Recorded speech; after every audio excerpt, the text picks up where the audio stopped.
وَلَقَدْ يَسَّرْنَا الْقُرْآنَ لِلذِّكْرِ فَهَلْ مِن مُّدَّكِرٍ۔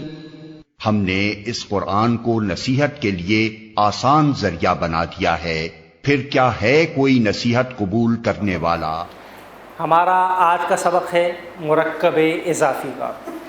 ہم نے گزشتہ اسباق میں سے ایک سبق پڑھا تھا، اس کے ساتھ اس کو ملاتے ہوئے آگے چلیں گے کہ جب دو اسماء آپس میں ملتے ہیں تو ایک مرکب کی شکل اختیار کرتے ہیں، اور جب یہ ایک مرکب بنتا ہے تو یہ مرکب ضروری نہیں کہ اپنا معنی اور مفہوم بھی مکمل طور پر ادا کر دے۔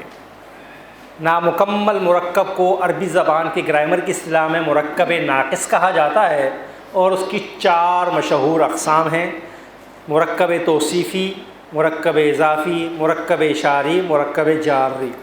مرکب توصیفی کو گزشتہ سبق میں ہم نے پڑھا تھا کہ جس میں ہم نے یہ پڑھا کہ ایک اسم دوسرے کی اچھائی یا برائی بیان کرے۔ اس کے پہچان کا فارمولہ ہم نے یہ پڑھا تھا کہ مکمل مطابقت جب دونوں اسماء کے درمیان ہو، جنس میں، عدد میں، وسعت میں، اعراب میں، تو یہ کیا کہلائے گا؟ مرکب توصیفی کہلائے گا۔ اور اس کا ترجمہ کرتے وقت ہم کیا کریں گے؟ الٹ ترجمہ کریں گے۔ آج کے سبق میں ہم جو پڑھنے جا رہے ہیں اس کو میں یہاں پر بتلا دوں، پھر اس کے بعد ہم آتے ہیں کہ بعض اوقات ایسا ہوتا ہے کہ دو اسماء اکٹھے ہوتے ہیں لیکن ان کے درمیان کوئی مطابقت نہیں پائی جاتی۔ مثلا عبد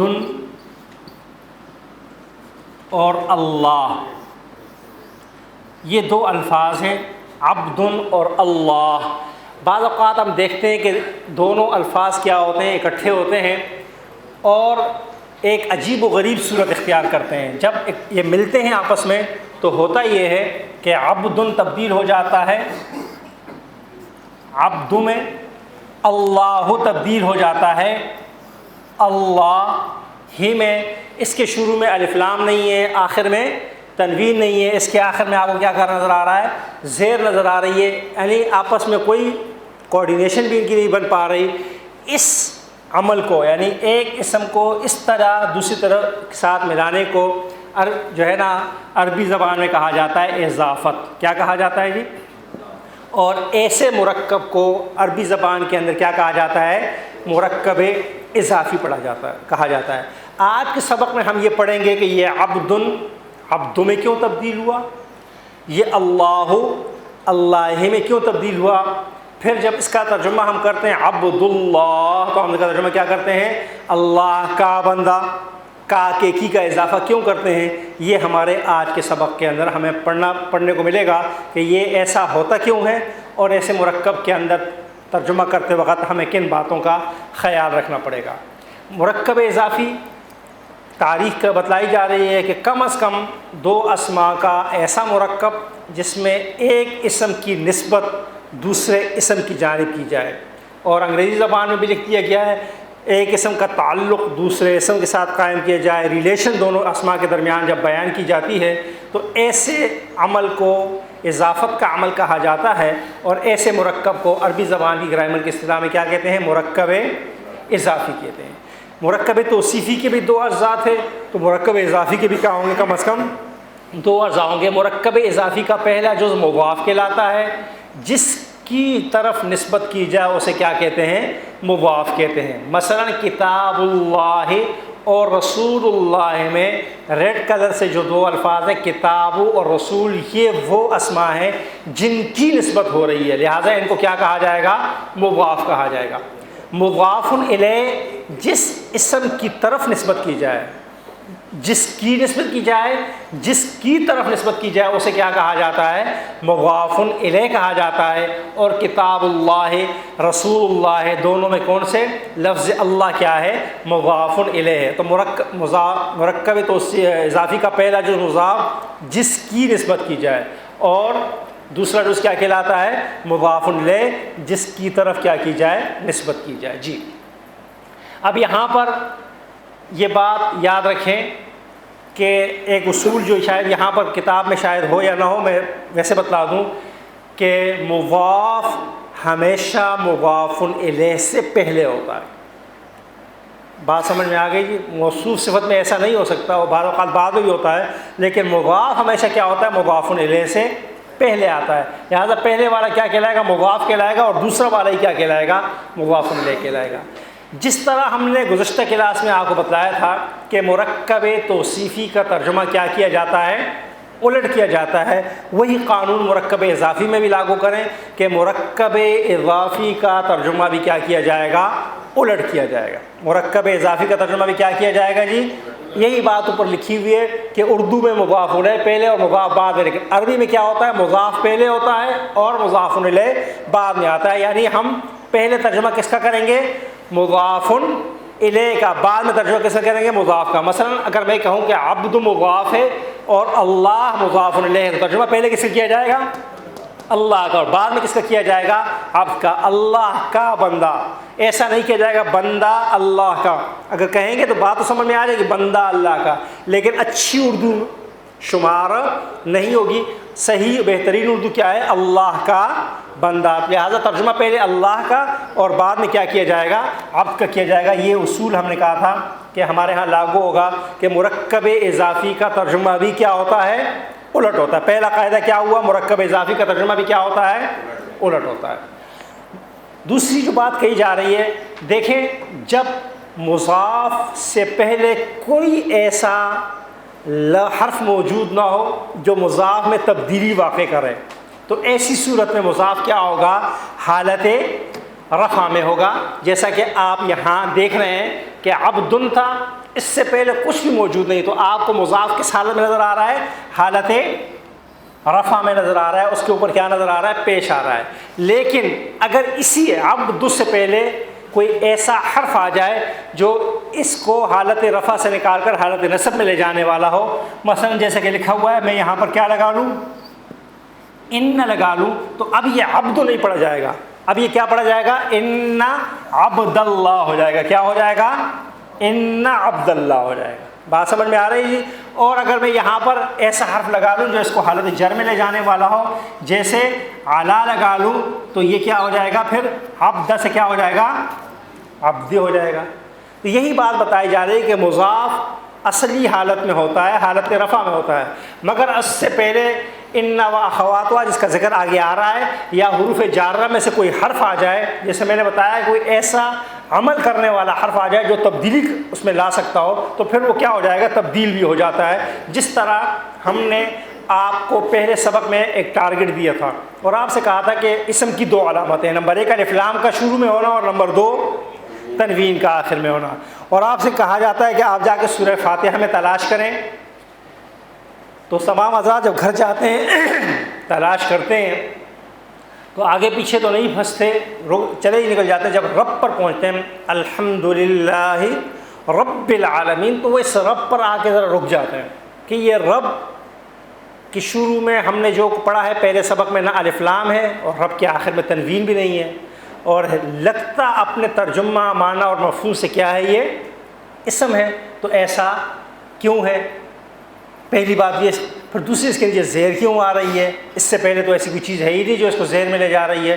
یہ تمام چیزیں جب آتی ہیں تو اس کی بات آ کے رب کے اندر زیر، رب العالمین کے بجائے ہم کیا پڑھ رہے ہیں؟ اس کو رب العالمین کہہ رہے ہیں۔ ترجمہ ہم جو ہے نا اردو میں رب العالمین کہتے ہیں، لیکن وہاں رب العالمین کر رہے ہیں، اس لیے پڑھ رہے ہیں کہ اس سے پہلے کوئی ایسا حرف موجود ہے جو اس رب کو کیا کر رہا ہے؟ رب میں تبدیل کر رہا ہے۔ اب یہاں پر یہ بات یاد رکھنے کی ہمیشہ، میں نے بتایا تھا مرکب توصیفی کو پہچاننے کے لیے آپ نے جو فارمولہ یاد کیا وہ یہ ہے کہ پہچان کا اصول طریقہ یہ ہوگا کہ دونوں اسماء آپس میں ملے اور دونوں میں کیا ہو؟ مکمل مطابقت ہو، تو وہ کیا کہلائے گا؟ مرکب توصیفی۔ آج مرکب اضافی کو پہچاننے کا طریقہ پڑھیں گے کہ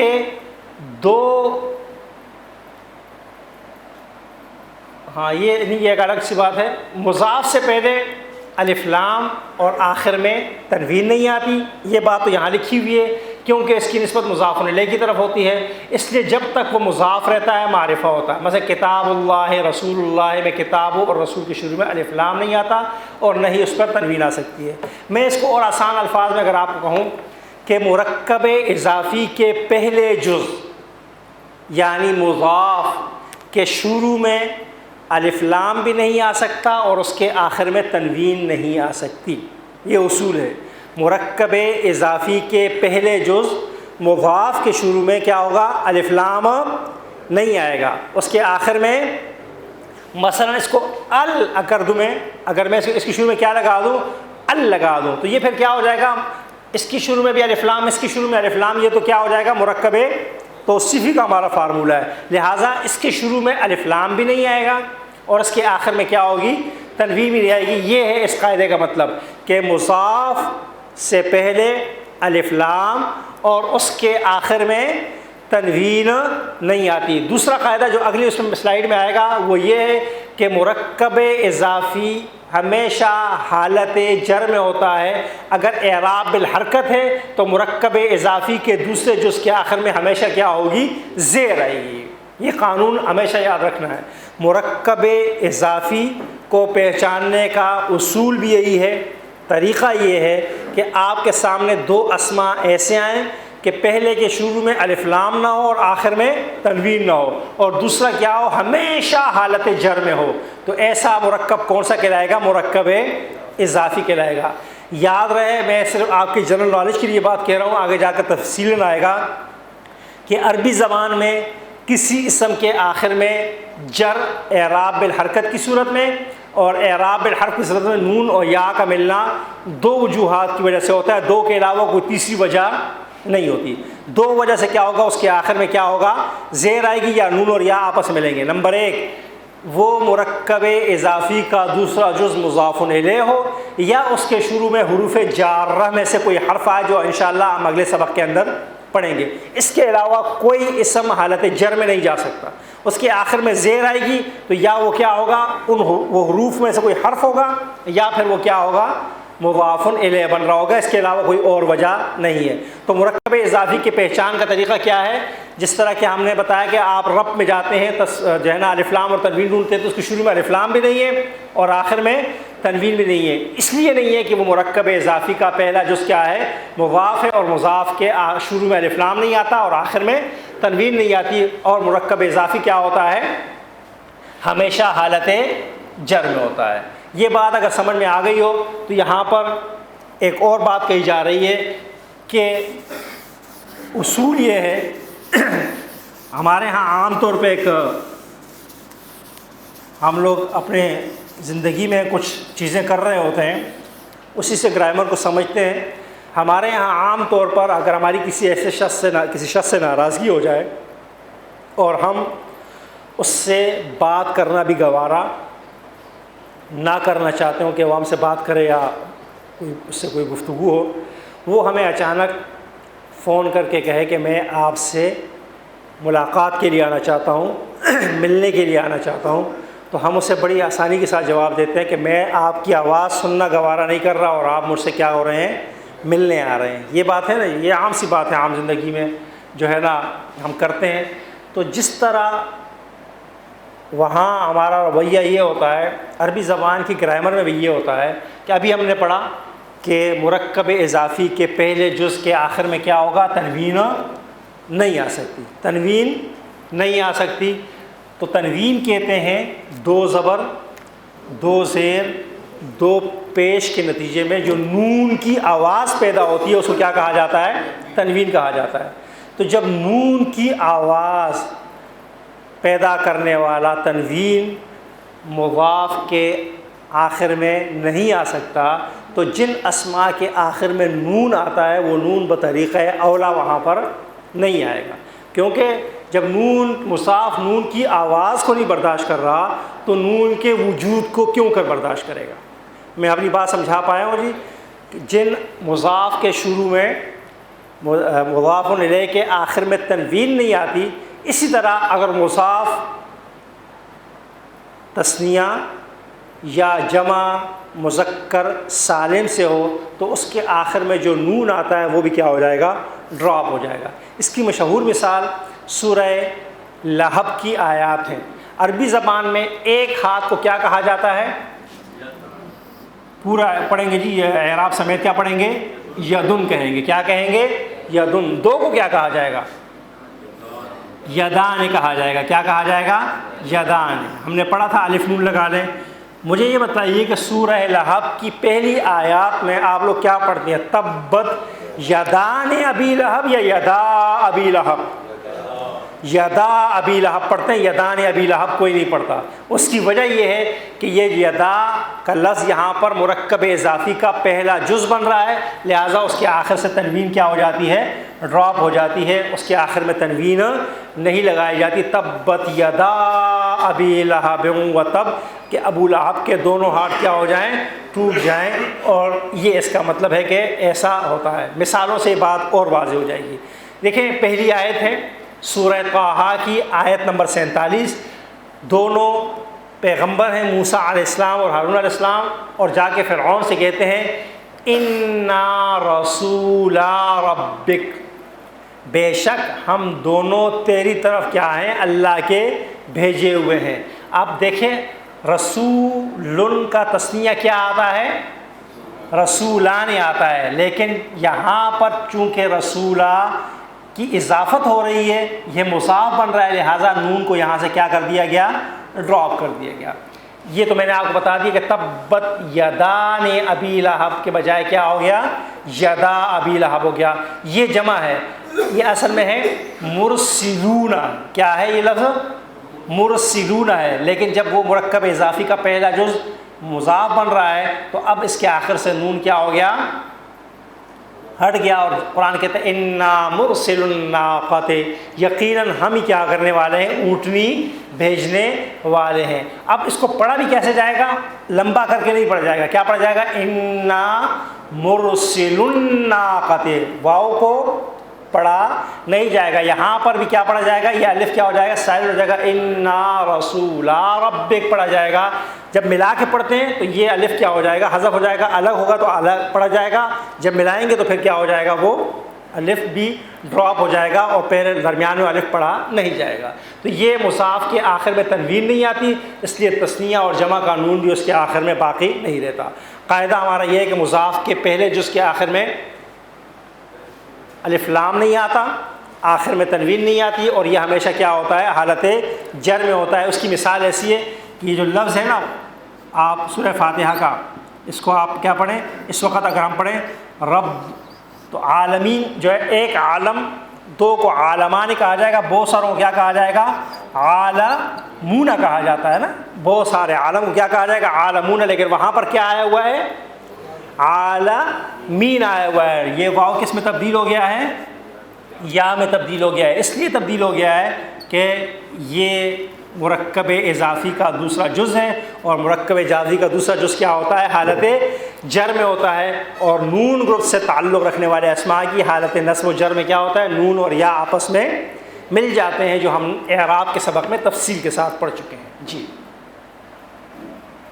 یہ قاعدہ دو چیزیں ہمیشہ یاد رکھنی کی اگر آپ نے قرآن کریم میں مرکب اضافی کو پہچاننا ہے. نمبر ایک میں نے مضاف کے بارے میں بتا دیا، اور نمبر دو مضاف الیہ کے بارے میں کہ مضاف الیہ ہمیشہ کیا ہوتا ہے؟ حالت جر میں ہوتا ہے. اعراب بالحرکت کی صورت میں اس کے آخر میں زیر ہوگا، اور اعراب بالحرف کی صورت میں نون اور یا کیا ہو جائیں گے؟ مل جائیں گے. اگلا جو ہے، ہم نے گزشتہ کلاس میں آپ کو مرکب توصیفی کا ترجمہ کروایا تھا کچھ مثالوں کا.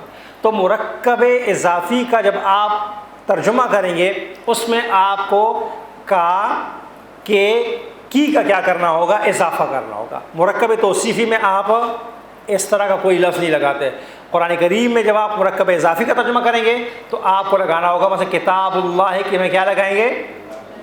اور رسول اللہ میں کیا لگائیں گے؟ اللہ کے رسول. اور یہ کا، کے، کی سیاق و سباق کے اعتبار سے اردو زبان کا مسئلہ ہے، عربی زبان کا مسئلہ نہیں ہے. مثلا آپ دیکھیں گے کہ یہاں پر کتاب اللہ ہے تو اس میں اللہ کا کتاب لگانا اردو زبان کے لحاظ سے صحیح نہیں ہے. رسول اللہ ہے تو اس پہ اللہ کی رسول لگانا اردو زبان کے اعتبار سے درست نہیں ہے. تو اردو زبان کو دیکھ کر آپ نے کا، کے، کی لگانا ہے. عربی زبان میں کوئی ایسا حرف موجود نہیں ہے جو آپ کو بتلا رہا ہو کہ یہاں پر کا لگاؤ، یہاں پہ کی لگاؤ اور یہاں پر کے لگاؤ. اردو زبان کا مسئلہ ہے، عربی زبان کا مسئلہ نہیں ہے.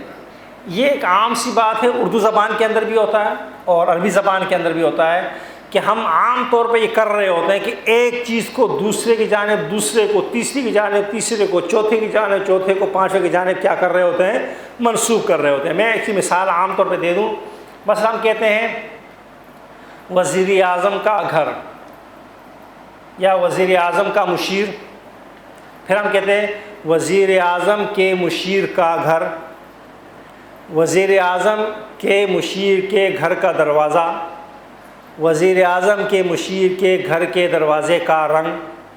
تو ہم کیا کر رہے ہیں، ایک کو دوسرے کی جانب، دوسرے کو تیسرے کی جانب، تیسرے کو ایک میں کہا ایک لگا کے کیا کر رہے ہیں، ہم بڑھا سکتے ہیں۔ اور یہ اردو زبان کا لطیفہ بھی ہے، میں نے اکثر سنا شوربے کے شوربے کے شوربے کا شوربہ، یہ ہوتا ہے۔ عربی زبان میں بھی ایسا ہوتا ہے کہ ایک اسم بیک وقت آئے گا، پہلے وہ کسی اور اسم کا کیا بن رہا ہوگا، مضاف الیہ، اور اس کے بعد کسی اور جگہ کے لیے کیا، یعنی پہلے اس کی طرف کسی کی نسبت ہو رہی ہوگی، پھر اس کی نسبت کہیں اور بھی ہو رہی ہوگی۔ یہ عام سی بات ہے۔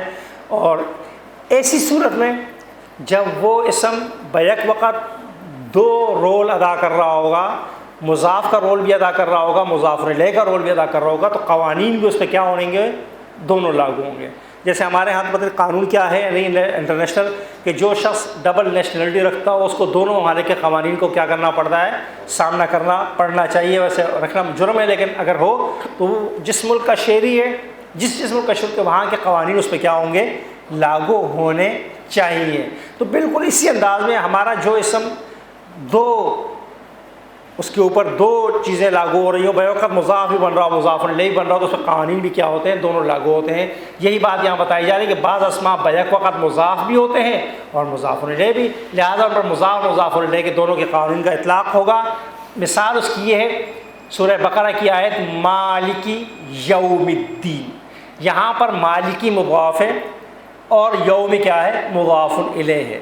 تو اسی وجہ سے یومی کے آخر میں آپ کو زیر نظر آ رہی ہے مضاف الیہ ہونے کی وجہ سے، لیکن یہی یوم اس کے بعد مضاف ہو رہا ہے کس کی طرف ہو، دین کا پہلے مضاف الیہ بن رہا ہے، پھر کیا بن رہا ہے، مضاف بن رہا ہے، اور مضاف بننے کی وجہ سے اس کے شروع میں الف لام نہیں آئی اور آخر میں تنوین نہیں آئی۔ اگر یہ ایسا نہ ہوتا تو اس کو مالک الیوم بھی کہنا درست تھا، کیا پڑھا جاتا ہے، اس کو مالک الیوم بھی پڑھا جا سکتا تھا، اس کو مالکی یومن بھی پڑھا جا سکتا تھا، دونوں طریقے سے جائز تھا۔ لیکن چونکہ یہ آگے مضاف بن رہا ہے، لہٰذا اب اس کو مالک الیوم یا مالکی یومن کہنا کیا ہوگا، غلط ہوگا۔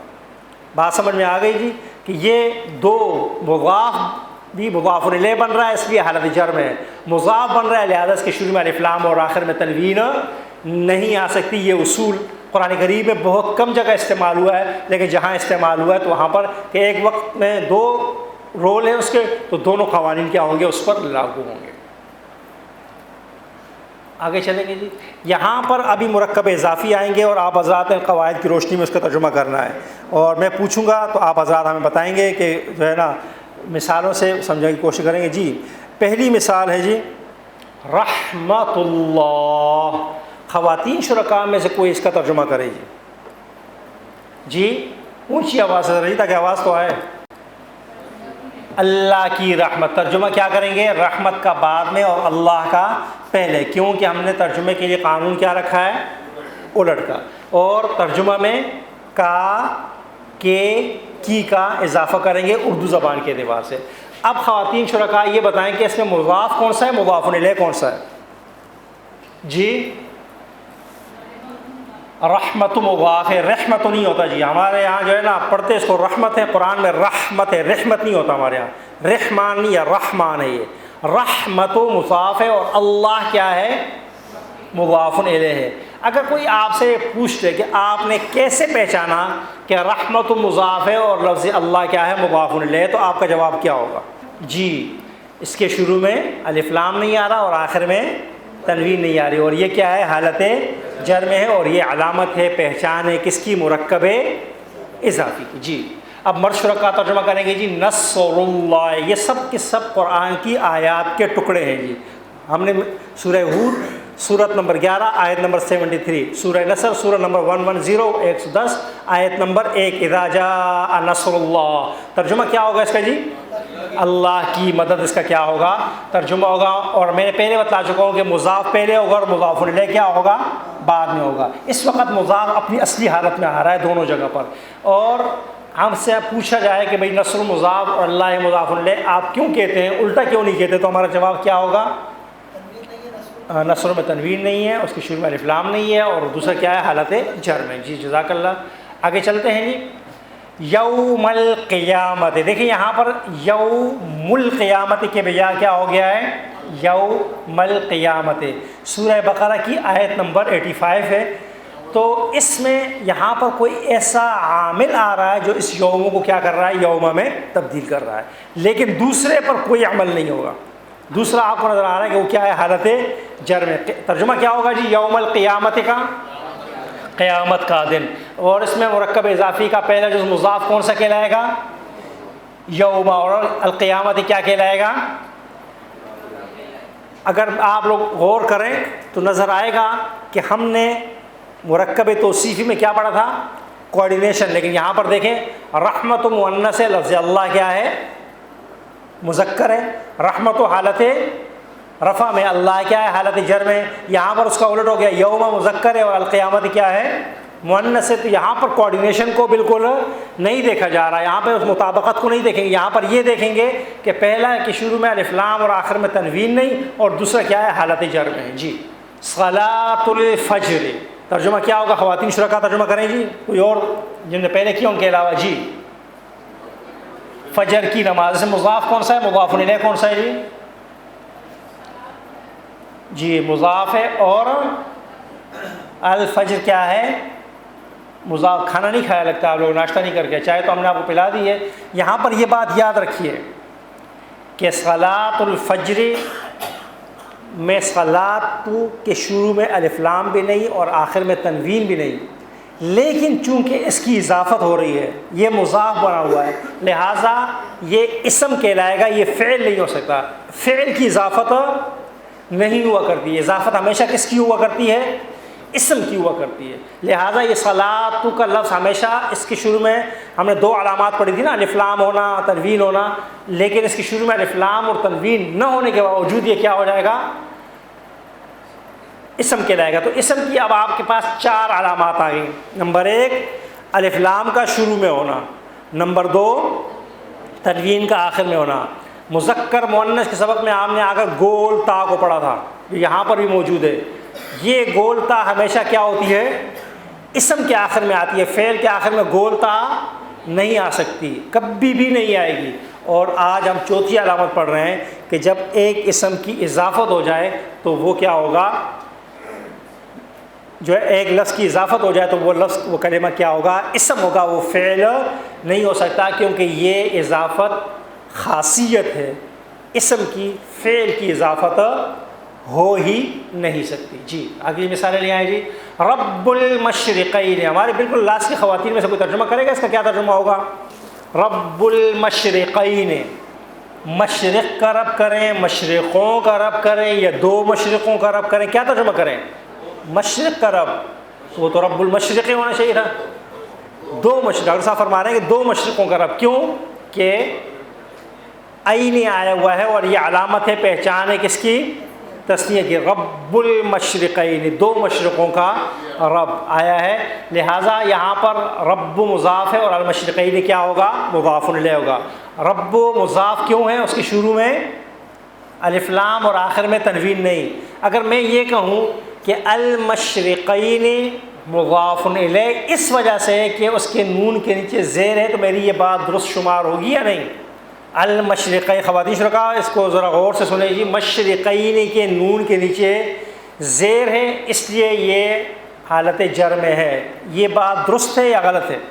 غلط ہے۔ تو کیوں پھر حالت جر میں ہے؟ یہ یا اور نون کے مل جانے کی وجہ سے کیا ہے؟ یہ حالت جر میں ہے، نون کے نیچے زیر آنے کی وجہ سے حالت جر میں نہیں ہے، کیونکہ اگر اس کا آپ حالت رفع لیں تو وہاں پر کیا ہوگا؟ مشرقان ہوگا، اس کے نیچے نون کے نیچے بھی کیا ہوگا؟ زیر ہوگا، تو یہاں پر یا اور نون کی وجہ سے ایسا 2 مشرقوں کا رب۔ جی بین البحرین ترجمہ کر لیجئے جی.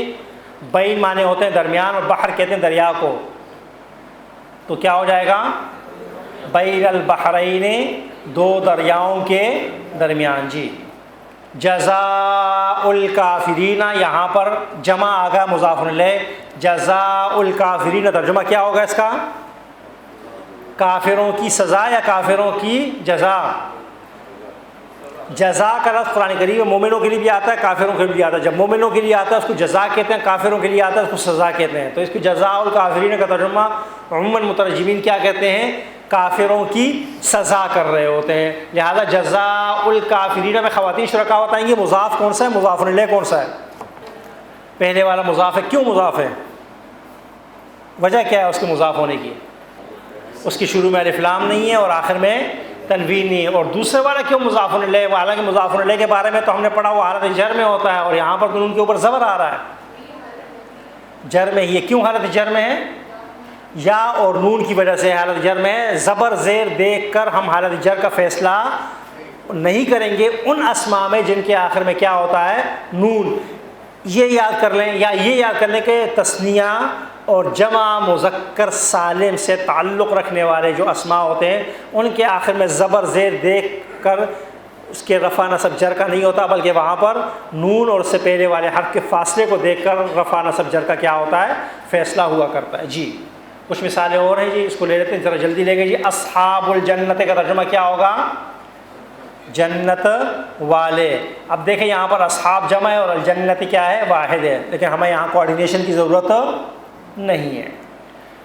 آیات اللہ اللہ کی نشانیاں, اللہ کی آیات, اللہ کے احکامات, سارے ترجمے کیے جا سکتے ہیں.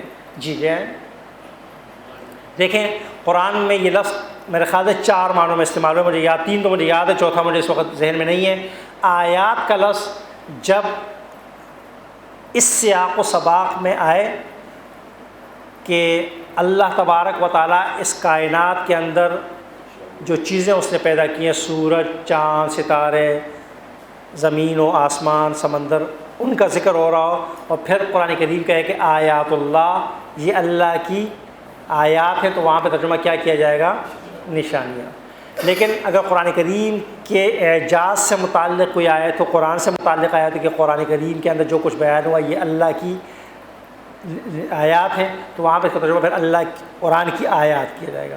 اور اگر کوئی احکامات بیان ہوئے, چوری کے احکامات ہوئے, زنا کے احکامات ہوئے, شراب کے بارے میں کوئی حکم آ گیا, کسی اور چیز کے بارے میں کوئی حکم آ گیا, اور اس کے بعد کہا کہ آیات اللہ, تو وہاں پر آیات کا ترجمہ کیا جائے گا یہ اللہ کے احکامات ہیں جو تمہیں دیے جا رہے ہیں. تو ہر جگہ سیاق و سباق کو دیکھا جائے گا کہ یہاں پر بات کیا ہو رہی ہے, اسی حساب سے کیا کیا جائے گا, آیات کا ترجمہ کر دیا جائے گا. صاحب السجن, خواتین شرکا بتائیں گی یہاں پر مضاف کون سا ہے, مضاف الیہ کون سا ہے, اس کا ترجمہ کیا کیا جائے گا؟ سب سے پہلے تو اس کا ترجمہ کریں صاحب السجن. جی جیل کے ساتھی, ایک ساتھی, 2 ساتھی, 4 ساتھی, ایک ساتھی محترم بھی کہہ رہے ہیں, ایک ساتھی آپ بھی کہہ رہے ہیں. یہ ہے صاحبین کی نون کو ہٹا کے صاحب السجن. یوسف علیہ السلام جب جیل میں قید ہوئے تو ان کے پاس 2 لوگ آئے تھے اپنا خواب لے کر, اپنا مقدمہ لے کر, تو اس لیے کیا جاتا ہے صاحب السجن, جیل کے 2 ساتھی. اصل میں یہ کیا تھا؟ صاحبان تھے. یہاں پر آ جائے گا اصل میں یہ صاحبان حالت جر میں چلا گیا تو کیا ہو گیا؟ صاحبین ہو گیا. جب اس کی اضافت ہوئی تو یہ نون کیا ہو گیا؟ ڈراپ ہو گیا. لہذا کیا پڑھا جاتا ہے؟ یا صاحب السجن, اے میرے جیل کے 2 ساتھی ہو. اس کے بعد یوسف علیہ السلام نے کیا کہا تھا؟ کسی کو یاد ہے جی؟ یوسف علیہ السلام نے ان 2 لوگوں کو جب مخاطب کیا خواب لے کر, کیا کہا تھا ان سے؟ کہ میں اللہ کا پیغمبر ہوں, یا مجھے میری بات مان لو, یا کیا کہا تھا کہ میں بھی بڑے قید میں ہوں, تم تو قید میں ہو, میں تو تم سے ہی بڑی مصیبت میں پھنسا ہوا ہوں. بس نے جو ہے نا یہ نہیں کہا, انہوں نے کہا ارباب متفرقون خیر ام اللہ الواحد القہار, کہ میں جیل کے اندر ہوں لیکن ہوں دعوت کا کام کرنے والا داعی ہوں، قرآن و سنت کی دعوت پھیلانے والا ہوں. دیکھو میری بات سنو، اے میرے جیل کے ساتھی ہو، تم مصیبت میں ہو، میں اللہ کا پیغمبر ہوں. یہ تم بتاؤ، یہ تم نے جو اتنے معبود بنا رکھے ہیں، یہ معبود برحق ہیں یا وہ جو اکیلا ہے، تنہا ہے، سب کچھ کرنے والا ہے؟ توحید کی دعوت پیش کر دی کہ تم کن چکروں میں پھنسے ہوئے ہو. تم نے اپنا آقا، جس کو سمجھ لیا تمہارا آقا یہ نہیں، تمہارا آقا خالق مالک تو وہ ہے جس نے تمہیں کیا کیا ہے، پیدا کیا. اپنی دعوت پیش کر دی، اپنا پیغام پیش کر دیا، سمجھا دیا، بتلا دیا کہ میں کیا ہوں، میری دعوت کیا ہے، میں کس لیے تمہارے پاس آیا ہوں. یدا ابی لہب، یہاں پر بھی دو جو ہے نا وہ ختم ہوئے ہیں. ابو لہب کے دونوں ہاتھ، یدان ابی لہب تھا. یہ کچھ مثالیں ہیں جی جو خواتین شرکاء سے تصحیح کریں گے. ہمارے پاس کچھ وقت ہے، غور کرنا ہے کہ ان مثالوں میں کیا ایسی غلطی ہے کہ جو نہیں ہونی چاہیے تھی. الناقۃ اللہ، بظاہر تو بالکل صحیح لگ رہا ہے. کون سا والا الف لام ہٹانا ہے جی؟ مرد کہہ رہے جی اس میں الف لام کی غلطی ہے. خواتین شرکاء بتائیں گی اللہ کا الف لام ہٹا دیں. پہلے والے کے شروع میں الف لام نہیں آئے گا، جو ہم نے پڑھا ہے کہ الف مضاف کے شروع میں الف لام نہیں آئے گا، اور درست کیا ہو جائے گا؟ ناقۃ اللہ و سقیاہا. یہاں پر گھر جا کے ذرا پڑھیے گا، یہ ناقۃ اللہ و سقیاہا پڑھا ہوگا. صالح علیہ السلام کی اونٹی کو پوری قوم نے ذبح کیا تھا کہ ایک فرد نے کیا تھا نا. یہ عذاب کس پہ آیا تھا؟ پوری قوم پر آیا تھا. کیوں؟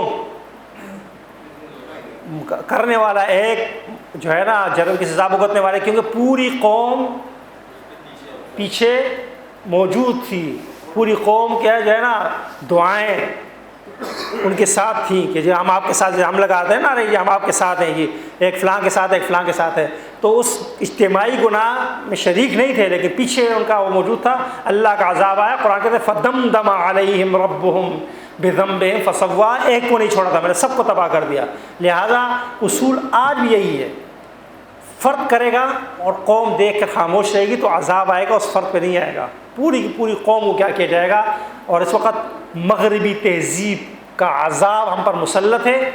جہاں جہاں ہماری ان کو سپورٹ ملتی ہے، دلی ہو، جانی ہو، مالی ہو، عملی ہو، ہم اس گناہ کے اندر کیا ہو جاتے ہیں؟ شریک ہو جاتے ہیں. جی مسجد المسلمون، خواتین شرکاء بتائیں گی یہاں پر کیا غلطی ہے؟ مسجد المسلمین ہونا چاہیے، کیونکہ مضاف الیہ کیا ہوتا ہے؟ حالت جر میں ہوتا ہے. جزاک اللہ جی. آگے چلتے ہیں جی. نور السماوات، یہ تو بالکل درست لگتا ہے مجھے. نور السماوات، تو آپ نے کہا تھا یہاں سے الف لام ہٹائیں، ہم نے الف لام ہٹا دیا، ان نور کے بجائے نور السماوات کر دیا. اب کیا غلطی ہے جی؟ کون؟ یہ والا، یہ والا، دوسرا والا مضاف الیہ کے. اب دوسرا والا پہلے والے سے نکل کر اصطلاحات پر آئیں تاکہ جو ہے نا پتہ چلے کہ مضاف الیہ حالت جر میں نہیں ہے. اس کو کیا ہونا چاہیے؟ حالت جر میں کیا ہونا چاہیے جی؟ اللہ نور السماوات ہے ہونا چاہیے اس کو. جی درست بھی معلوم ہونا چاہیے، علاج بھی معلوم ہونا چاہیے. اب ذکر اللہ، اس میں کیا غلطی ہے جی؟ الف لام کی غلطی ہے شروع میں. ذکر اللہ، اللہ کا ذکر ہونا چاہیے. جی کتاب الولدان، یہاں تو الف لام ہٹا دیا گیا. خواتین شرکاء ذرا غور کر کے بتائیں آپ کو درست ہے؟ کتابوں کے شروع میں الف لام نہیں، آخر میں تنوین نہیں، مضاف الیہ حالت جر میں. اب کیا چاہیے آپ کو؟ اب بھی کہتے ہیں حالت یہ غلط ہے. کیوں؟ درست ہوا نہیں جی؟ میں نے درست کر دیا. کتابوں کے شروع میں الف لام نہیں، آخر میں تنوین نہیں، مضاف کا قاعدہ. الولدان حالت جر میں. جی خواتین شرکاء کچھ بتائیں گی، مرد شرکاء تو کچھ بولنا چاہ رہے ہیں. جی سمجھ آ رہا ہے نہیں آ رہا؟ دیکھیں جی میں بار بار کہہ رہا ہوں کہ جب نون آ گیا تو اب زبر زیر دیکھ کر رفع نصب جر کا فیصلہ نہیں ہوگا. اب کیا ہوگا؟ نون اور اس سے پہلے والے حرف کا فاصلہ. یہاں پر یہ فاصلہ ہے تو یہ حالت جر میں نہیں بلکہ کیا ہے؟ حالت رفع میں. اس کو ہونا کیا چاہیے؟ کتاب الولدین ہونا چاہیے. اس کو یاد رکھیں جی. یہ قرآن کریم میں آپ کو بہت ساری جگہ پر ترجمہ میں مضاف الیہ بہت زیادہ استعمال ہوا ہے قرآن کریم میں. جی غرفتان البیت، یہ بالکل درست جملہ ہے. یہاں پر الف لام بھی نہیں ہے، آخر میں تنوین بھی نہیں ہے، دوسرا حالت جر میں ہے۔ اب خواتین شرکا ذرا بتائیں گی، یہاں پر ہے بظاہر درست جملہ لیکن ہے غلط۔ یہ نون جو ہے یہ اس کو نہیں آنا چاہیے، نون کو نہیں آنا چاہیے، نون ہٹ جائے گا تو درست جملہ ہو جائے گا، اور کیا ہو جائے گا؟ غرفۃ البیت ہو جائے گا۔ کیا ہو جائے گا؟ غرفۃ البیت، یہ درست جملہ ہے، کیونکہ نون تنوین نہیں آتی تو نون بطریقہ ہے اولا نہیں آئے گا۔ خواتین شرکا تو یہ بات بہت زیادہ کرتی ہیں، میں اپنے گھر کی بات کر رہا ہوں، اسی کو کہتے ہیں میں منہ نہیں دیکھنا چاہتی، آپ اسے کہہ رہے ہیں کہ اسے گھر چلے جائیں، کسی کو نا گھر جاؤ، میں اس کی شکل نہیں دیکھنا چاہتی اور آواز نہیں سننا چاہتی، آپ کہتے ہیں اسے گھر چلے جاؤ، تو یہ عام ہمیں سننے کو ملتا ہے۔ تو نون تنوین نہیں آئے گی تو نون کیسے آئے گا؟ مشرکون العرب، یہاں پر کیا ہوا ہے جی؟ یہاں پر بھی وہی مسئلہ ہے کہ نون آیا ہوا ہے، نون نہیں آنا چاہیے، اس کو کیا ہونا چاہیے؟ مشرک العرب۔ اور صرف گرامر نہیں سیکھنی، قاعدہ بھی سیکھنا، پڑھنا بھی سیکھنا ہے۔ دیکھیں یہ غرفۃ البیت الگ الگ ہے، لیکن جب ملا کر پڑھیں گے تو یہ الف نہیں پڑھا جائے گا، غرفۃ البیت پڑھا جائے گا۔ کیا پڑھا جائے گا؟ مشرکو العرب نہیں پڑھا جائے گا، مشرک العرب پڑھا جائے گا۔ جبکہ ہم نے جو آپ کو پہلے مثال دی تھی وہاں پر ہمیں انا رسول ربک پڑھا جائے گا، کیونکہ وہاں پر وہ اگلے لفظ کے ساتھ مل نہیں رہا۔ یہ پڑھنے کا طریقہ ہے مشرک العرب، غرفۃ البیت پڑھا جائے گا، غرفۃ البیت نہیں پڑھا جائے گا، وہ پڑھنا کیا ہوگا؟ غلط ہوگا۔ صرف آپ کے ذہن میں یہ بات، اور جب آپ نے قرآن کریم زبانی یاد کر لیا، اللہ تعالیٰ آپ کو توفیق دے، اور اس میں یہ آ گیا، ایسی کوئی جملہ آ گیا جس میں جو ہے نا لفظ کو ملا کر پڑھنا ہے، اور آپ نے پڑھا اور آپ کو اندازہ نہیں ہو کہ میں نے کیا پڑھا، تو ترجمہ بھی کیا ہو جائے گا پھر؟ یا مشرک العرب بظاہر پڑھنے میں واحد لگ رہا ہے، مشرک العرب واحد لگ رہا ہے، حالانکہ یہ کیا ہے؟ جمع ہے، کیونکہ مشرکون العرب ہے، ترجمہ جمع کا کیا جائے گا، واحد کا نہیں کیا جائے گا۔ یہیں پر آ کر ہمارا آج کا سبق اختتام پذیر ہوتا ہے جی۔ تمام شرکاء سے گزارش یہ ہوگی کہ وہ اگلی کلاس میں ایک صفحہ لیں، اس میں ایک جانب لکھیں مرکب توصیفی، دوسری جانب لکھیں مرکب اضافی، اور قرآن کریم سے کم از کم 10 مرکب توصیفی اور 10 مرکب اضافی ڈھونڈیں۔ آپ کو قرآن کریم کے 2-3 صفحات کے اندر یہ سب کچھ مل جائے گا انشاءاللہ۔ پھر مزید آگے چلیں گے، کیونکہ جب یہ 2 مرکب پہچاننا نسبتاً مشکل ہوتے ہیں، باقی 2 مرکبات پہچاننا انتہائی آسان ہوتے ہیں۔ یہ 2 مرکب جب آپ نے پہچان لیے قرآن کریم میں تو آپ کا کام آسان ہو جائے گا۔ میں پہلے یہ گزارش کر چکا ہوں کہ یہاں پر پہچاننا اور مسئلہ ہے، جملے کے درمیان سے نکالنا الگ مسئلہ ہے۔ اور سورہ فاتحہ بھری ہوئی ہے مرکب توصیفی سے جو ہے نا، اور آخری صورتیں بھری ہوئی ہیں مرکب اضافی سے، آپ چلے جائیں تو آپ کو نظر آئے گا۔ تو جب آپ پہچان لیں گے انشاءاللہ اگلی کلاس میں، مجھے یقین ہے میں جب آؤں گا تو میں انشاءاللہ آپ کو 2 صورتیں سورہ فلق اور سورہ ناس کو آپ کے سامنے رکھوں گا، تو آپ کو نظر آئے گا کہ یہ مرکب توصیفی ہے، یہ مرکب اضافی ہے۔ مرکب توصیفی ہے ترجمہ یہ کرنا ہے، مرکب اضافی ہے ترجمہ یہ کرنا ہے۔ اسی طریقے سے کیا ہوگا ترجمہ کرنا ہمیں آئے گا۔ اللہ تعالیٰ سے دعا ہے کہ مولا کریم عمل کی توفیق عطا فرمائے، وما علینا الا البلاغ۔